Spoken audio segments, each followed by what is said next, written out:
Yeah. Shit, So he's back. we're in Beirut. Like shit, he came back. And the shit came back.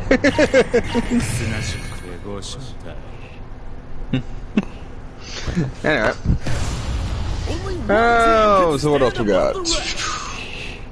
I'm here. This is Team Legendary Heroes.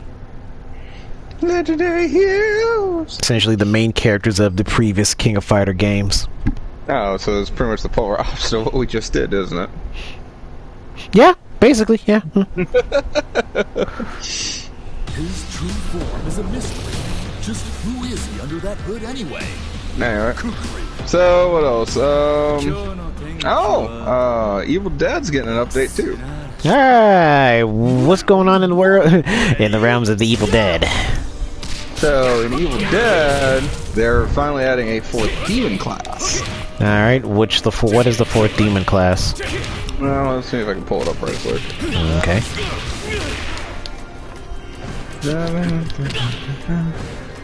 That was the Resi stuff that I was talking about earlier. Help me right now. Go away, Resi. You've had your fucking time in the spotlight. No, more global saturation. Wesker returns.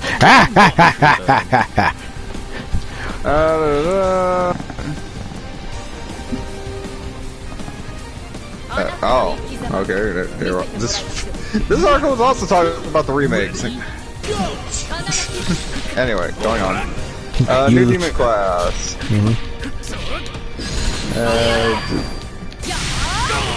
Continue reading. Why would I stop? Okay, there we go. It is referred to as the Plague Bringer.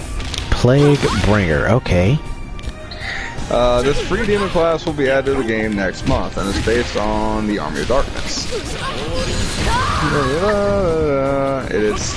It's to add on to the castle update that happened. Okay. The Plague Bringer is led by the Possessed Witch by Army of Darkness. Really? Yeah. So the one where he reloads a shotgun like 5 times and is like, you know, hey, she-bitch, let's go. That one. Yeah, I know. I know. It's like, really? But her? Well, yeah, for people out there, I'm like, really? Her specifically? Mm-hmm. Okay, cool. Because in all honesty, I thought it would be the thing that's usually in the pit. We're getting to that, actually. Oh, well, shit. Never mind. Proceed. Flanked by a skeleton deadite. Okay. Which skeleton deadite? Because I see a lot of people do the fucking spear one a lot. Yeah, this one, for lack of a better term, it just kind of looks like a generic fucking skeleton deadite. I mean, it's got like, it looks like a skin hood over top of it, but that's about it. It'll make more sense once you see it in action, I'm assuming. And its boss character is the Pit Witch. Oh, well. Yeah. Yeah, so yeah, exactly. Well, which kind of makes sense because the Pit Witch actually did show up in the game, actually. Yeah, in the game when you play through the, I wouldn't say I guess it called the story mode? It's mission mode. Yeah, it's just mission mode.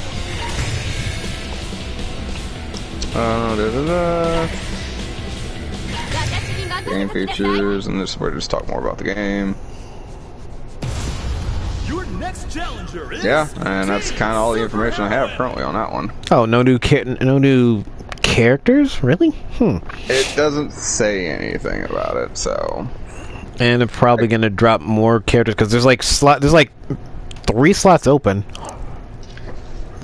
Well, there's been a lot of speculation that Ruby's going to show up again.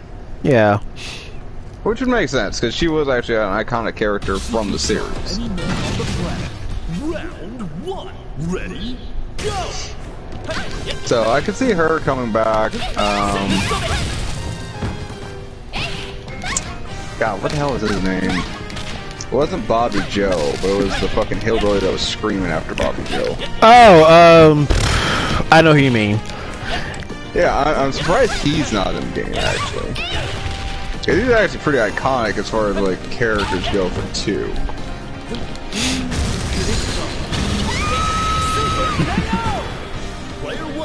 Like, I could see him coming back, so that just kind of leaves the question, of who would be left. So Who will be in what class? yeah, because I'm pretty sure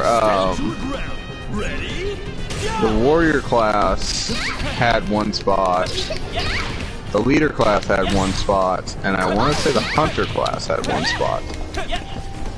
And I could see the hillbilly, for lack of a better term, I don't remember his name. I could see the hillbilly being a warrior class, just fucking like Because he was a big tank. dude. Yeah. I could see Ruby being the leader class. Wait, then we have a support. Wait, is all the support classes filled? Yeah, the support class. It was either the range or the support class, so one or the other. I mean, we'll bring it back up next time we jump on Evil Dead, and probably at some point. So yeah, so I really kind of just ask the questions like, well, who else would you bring back from the Evil Dead then?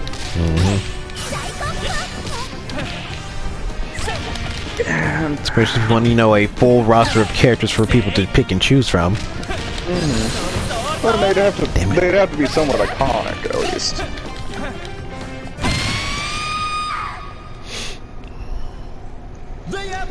And it couldn't be Ash again. We have an Ash for literally each class of Evil Dead.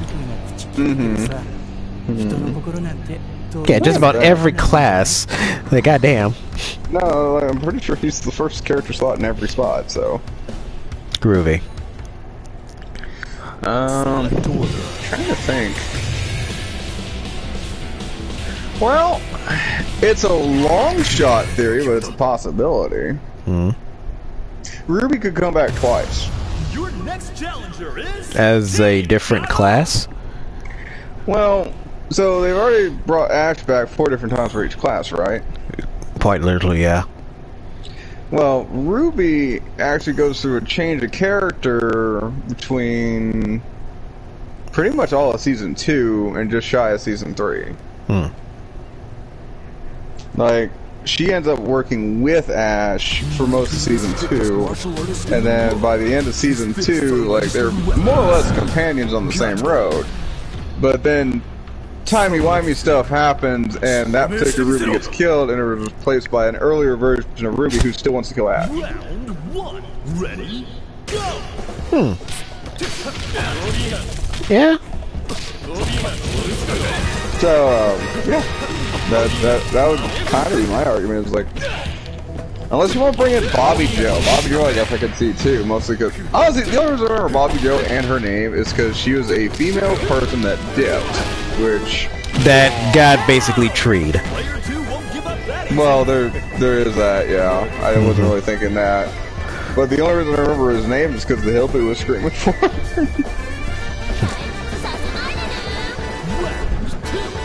So yeah. Yeah, because I highly doubt they're gonna bring back Linda or anybody else that's from like the previous movie that kind of died.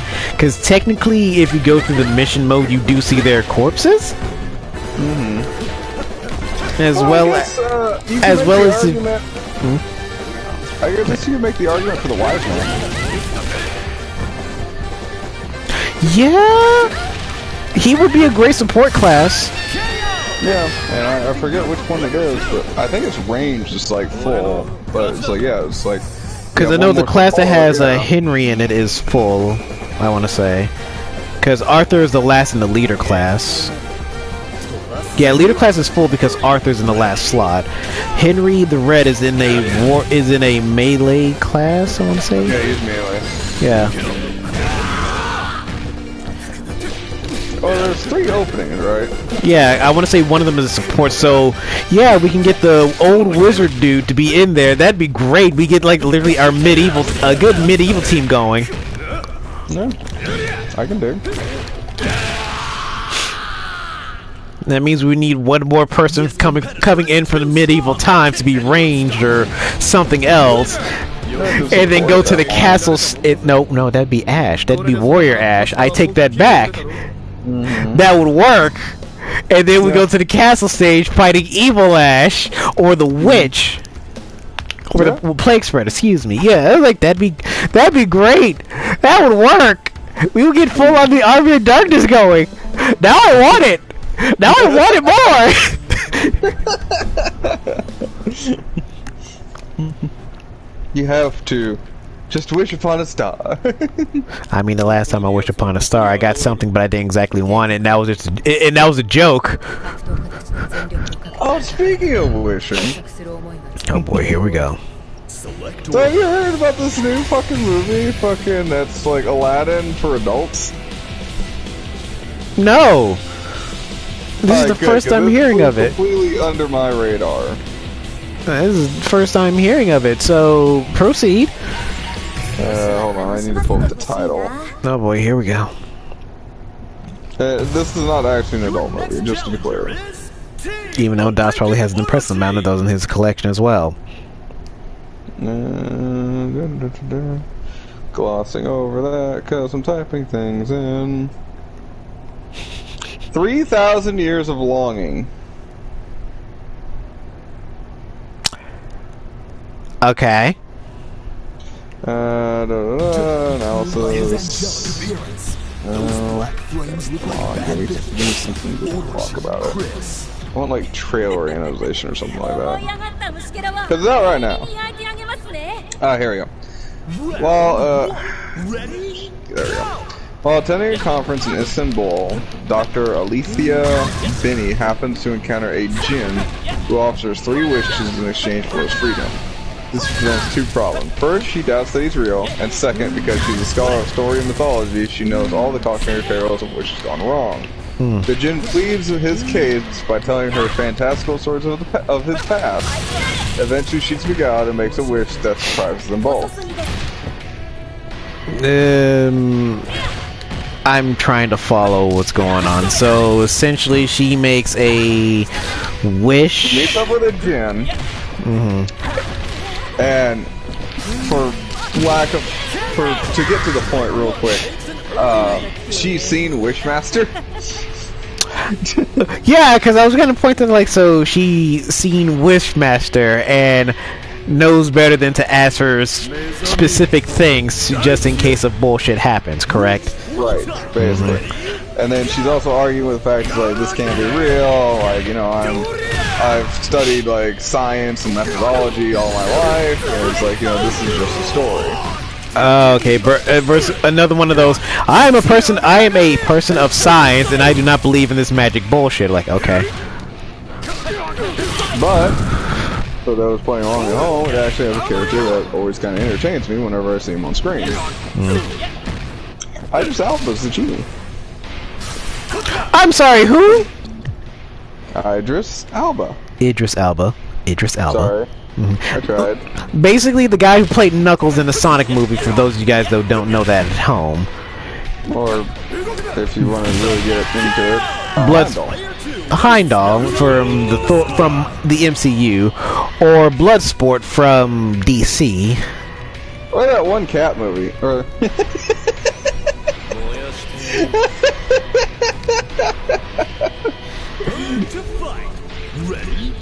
I'm not apologizing. What do you mean, what cat movie? Cats. I've never seen it. Okay, well he's also in Cats and he plays McCaffrey. And yeah. Yeah, you're pumping a dry well here. Yeah, you're pumping a dry well here. Like, I got nothing. I don't know. I don't even care. Yeah.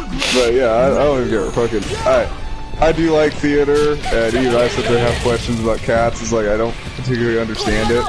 And even I'm sitting there looking at like this visual representation of Cats, and it's like, oh man, they made some mistakes. I teleported it twice. I didn't mean to. But yes, getting back on topic, Idris Elba is the G. Okay. So, you know, again, every time I see him somewhere, it's like, oh my god, fucking, I'd watch that all day. I mean, he is one of those actors, like, he kind of dissolves into the role that's given to him, no matter how good or bad it may be. Well, going back to the MCU, guess who the fucking scientist is?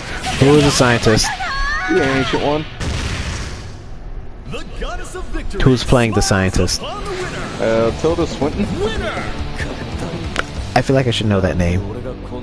The ancient one? Oh, from yeah, thank you. Like, oh, like you say the ancient one, and just like there's a list. There's a list.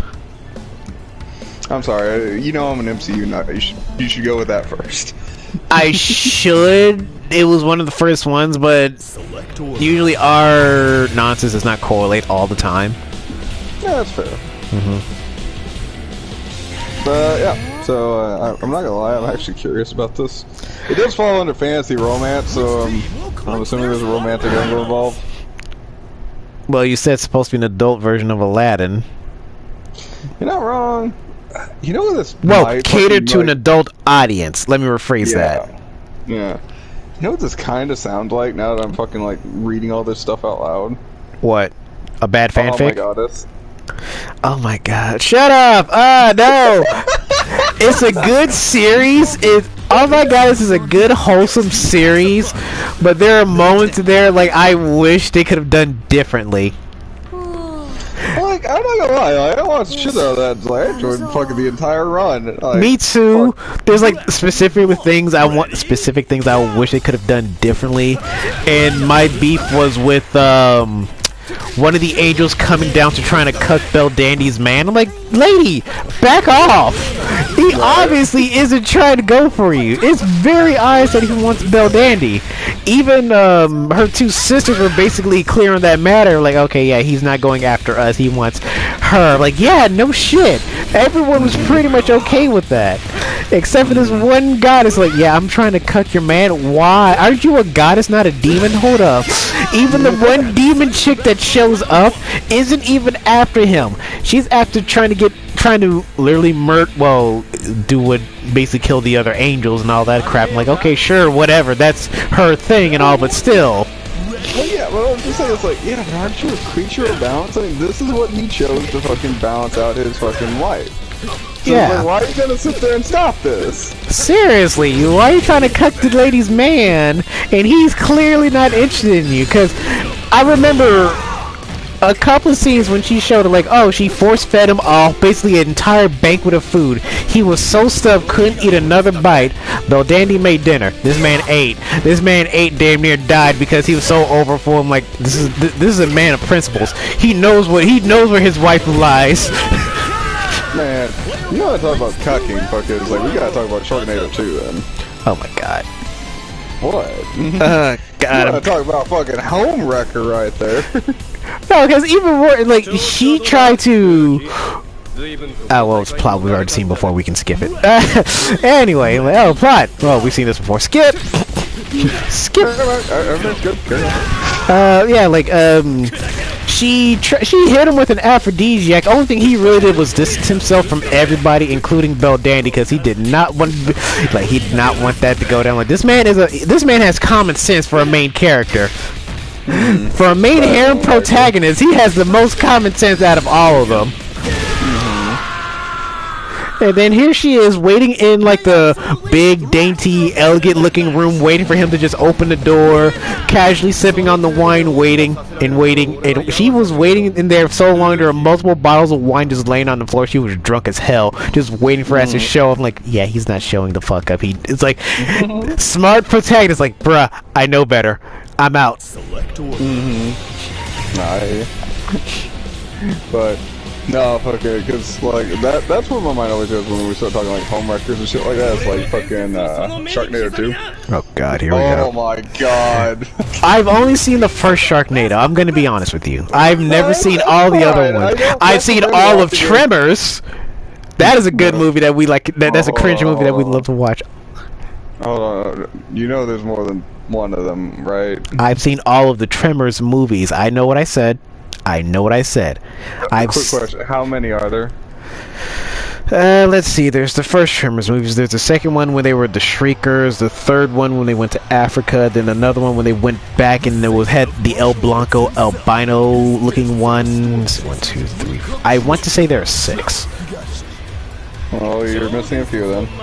I want to say there are 6 that I've seen on TV, and plus, well, because I did see the one where Bert was like in Antarctica.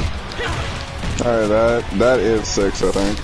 Yeah, because I did see the one where it was like a new beginning when they went back. Where it was a prequel sequel. Like, oh, how they were 4. actually. Yeah, okay, that's 4. Because they're like I said, the Shriekers, and then the Shriekers evolved into the Ass Blasters, and that lays the egg. Right. Yeah, 4 goes back into that. Yeah. And then the one they went to Africa, and they were wondering why are they so horrendously big here versus back home. I mean, this is Africa, this is the motherland, where technically life originated from by most standards or whatever you want to get into. Yeah. Okay. So, way to divert my fucking rant, but okay. Yeah. Sharknado. There's Tremors 1 through 3, and that goes through the first like metamorphosis cycle, what have you. Then there's Tremors 4, that's back in time. Tremors 5 is Bloodlines. That was when they went to Africa. Yeah, that's the Africa one. 6 is the Antarctica one you were referring to. There is a 7th one. Really? It is referred to as Shrieker Island. Oh, right, I did see it. Okay. Yeah. As far as I know, that is the last fucking Tremors movie. Like, I caught the Shrieker Island on TV once. Counted. Once. And they were running an entire... That was the one time I told you they were running a Tremors marathon on TV. Yeah, and I saw all of them. Like, oh yeah, I was like... Then there was like this like Shrieker Island. Like, the fuck is Shrieker Island? Like, started watching, like, okay, yeah, like... I was watching it. I was kind of lost the entirety of the entire... Well, everything. Well, I mean, I can tell you the plot of it. It's not that complicated, to be honest with you. Well, then again, I was watching all the Tremors movies back to back. With literally, it was on one of those channels that don't run commercials. So, Well, to be fair, like the Tremors 7 plot is fucking stapled together at best. If anything, I want to say number 7 was at least a leftover from the previous the first 3. I want to say it's leftovers from some one of the previous Tremors movies. You want to know what it more reminds me of? And I hate saying this because I like the Tremors line. It reminds me of the later Hellraiser movies. Where it just got ridiculous for no reason. Yeah. Versus, oh, we're actually giving in to your own desires, but we're going to twist your dark desires. That was the first couple of Hellraiser movies. Second one, we're just doing it just because of we exist. The first and second one, like, they actually kind of work together back to back. They're like... Yeah, the first... in a broader sense, like, alien to aliens kind of thing. It's like the two kind of, like, play off each other real well. Yeah. After that, though. Yeah. So, like... The plot of like Tremors 7 mostly comes down to the fact that Jackass from Napoleon Dynamite is doing some fucking observatory on an island somewhere. Wait, isn't that the one where he scares like basically the people to death, to literal death in like a pine box with some sort of hallucinogen? Oh no, you're talking back on Hellraiser. I was talking fucking Shriekers. Oh, I'm sorry. Anyway, so the Jackass from Napoleon Dynamite is fucking like the main lead for this fucking movie, which blows my fucking mind. I wouldn't put him as the main lead of anything. But where's Bert though? Bert's there. Wow. Fucking once the fucking Tremors start fucking kicking up, they fucking like bring Bert back in. And supposedly a big game hunter has caught a fucking graboid, released it on the island. And he does big game hunting on the island with them, Shriekers, and Ass Blasters. And he apparently has been doing this for years. Which makes no fucking sense, but okay. It literally, yeah, that makes completely and utterly no sense. Because they're, for whatever reason, to be like unknown to me, they, the Graboids are in this, well, one was in this one general spot in the mountainside of America, wherever it fucking was, wherever the city. Nevada, Montana, one of the big mountainous areas. Yeah. Of like the countries, like what it was there, and then like, oh, it's somehow they're in Africa too. Like, okay, sure, and also Antarctica. All right, anywhere else? Yeah. Well, again, like 7 takes place, I want to say around the Gulf, the Caribbean, somewhere in that neighborhood. Because the whole thing is supposed to be centered on an island. And it's like, supposedly the gravelites can't travel from island to island underground. Don't know why, but hey, that's the logic they're using. I mean, they technically have seismographic sense, so they basically sense vibrations and movements. All this stuff is how they would move around, but they can't, tunnel through straight up rock. Sand would be easy. See, I want to see them in the desert. That'd make a lot of sense. Because sand and all that stuff. Enough, they've never done that except for fucking, I think, Nevada. Yeah, well, maybe. I don't know. But yeah, them going. It was the first couple movies, it was practical effects. Yeah, practicality, because at least it's soft dirt, if not actual whatever sand. Because, like, I wouldn't say they'd be able to go to an island. It's more or less they would more be distracted trying to get from where they are on mountain country to big city area to ocean. Well, no, because again, the island is very small, so supposedly they're trapped on the island, and so ergo they're not a threat to anything else. That makes perfect sense if they're trapped on the island, because ass blasters can only can't really fly; they glide in the air. Well, yeah, but they have their own propulsion system. Yeah, like I said, they glide. They don't fly, so without the actual capability of flight, they actually have to stop, shake their asses to get whatever juice is flowing, and then blast off. They don't. I don't think they have. Couldn't they theoretically just pass gas in the air? Well, theoretically they can. They probably should be able to do it, but the problem is they will have the lack of control that they would if they were already in the air and just gliding downward.